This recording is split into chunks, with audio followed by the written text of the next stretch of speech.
আসসালামু আলাইকুম বন্ধুরা, কেমন আছেন আপনারা সবাই? আমি ভালো আছি, আল্লাহর অশেষ সহমতে। আশা করছি আপনারাও সবাই ভালো আছেন। আপনাদের সবার সুস্বাস্থ্য কামনা করে আজকের ব্লগটা শুরু করছি। তো অনেক ভোরবেলা আজকে ঘুম থেকে উঠে পড়েছি প্রায় 5টার সময়।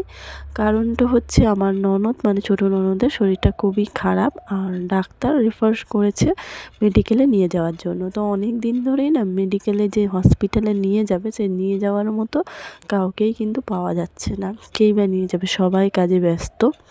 আর কাজে ব্যস্ত না হলেও অনেকে যেতে চায় না, চেনে না, বুঝতে চায় না, এরকম একটা ব্যাপার। তো আমি ঠিক করলাম যে না, আমিই নিয়ে যাব। মানুষকে তো সুস্থ করতেই হবে, তাই না?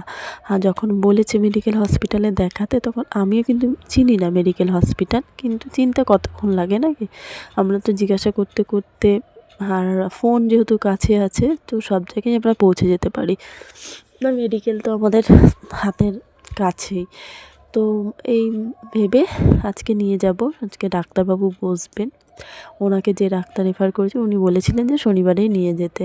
তো তার জন্য অনেক ভোরে উঠে পড়েছি, প্রায় ভোর 4:30-5টায় উঠে পড়েছি বললামই। উঠে উনুন পাটটা ঝাড় দিয়ে সুন্দর করে লেপা পোছা করে দিলাম। আর আমি যদি ঘরের কাজ না করে বেরোই, তাহলে আমার ঘরের কাজটাই বা কে করবে? আব্বা আছে, আপনাদের দাদাভাই হচ্ছে, খাওয়া দাওয়া করবে। মা তো পারে না কিছু করতে, তো মার কথা ছেড়েই দিলাম। তার জন্য নিজের সংসারে সমস্ত কাজ গুছিয়ে রেখেই তো যেতে হবে, না হলে তো পিছন টান পড়ে যাবে। আর এদিকে বাবাই তো স্কুলে যাবে, তা ওরও তো সমস্ত কিছু রেডি করে দিতে হবে, ও ছোটো। যাই হোক, সমস্ত কিছু রেডি করলাম, বাবাইকে খাওয়ানো দাওয়ানো, সব খাবার রেডি করে রেখে সকালবেলা আপনাদের দাদাভাই আব্বা কী খাবে সেই সমস্ত রেডি করলাম। সমস্ত কিছু গুছিয়ে গাছিয়ে রেডি করে রেখে আমি আর দিদি বেরিয়ে পড়লাম, আর চলে এসেছি এই যে অশোকনগর স্টেশনে। আর আমরা চলে আসার মিনিট 2-এর মধ্যেই কিন্তু অ্যানাউন্সমেন্ট আগে হয়ে গেছিলো, ট্রেন ঢুকে পড়েছিল। তো এই তো ট্রেনে উঠে পড়লাম, একটা সিটও পেয়ে গেছিলাম, দিদিও সিট পেয়ে গেছিলো। যেহেতু এটা অফিস টাইম ছিল, ভাবলাম যে সিট পাবো না, কিন্তু সিট আমরা পেয়ে গেছিলাম। আর এই যে ট্রেনের মধ্যে বসে, ট্রেনটা ফাঁকাই হয়ে গেছিলো, লেডিসে উঠেছিলাম তো।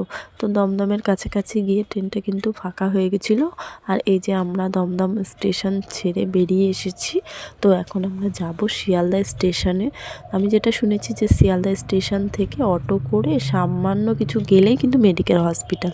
তো এই যে ফাইনালি আমরা মেডিকেল হসপিটালে পৌঁছে গেলাম দিদিকে নিয়ে।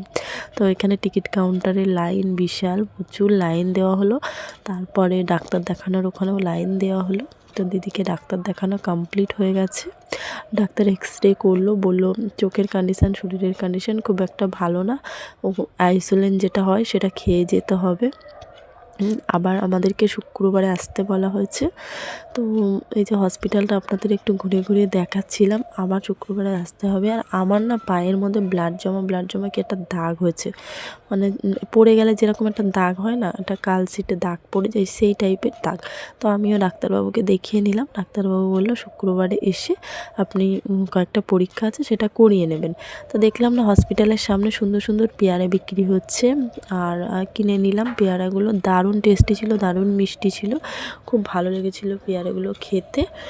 আর এই যে এই হসপিটালের সামনে না দেখছি যে অনেকে না বাঁচার চেষ্টা করছে, বাঁচানোর চেষ্টা করছে।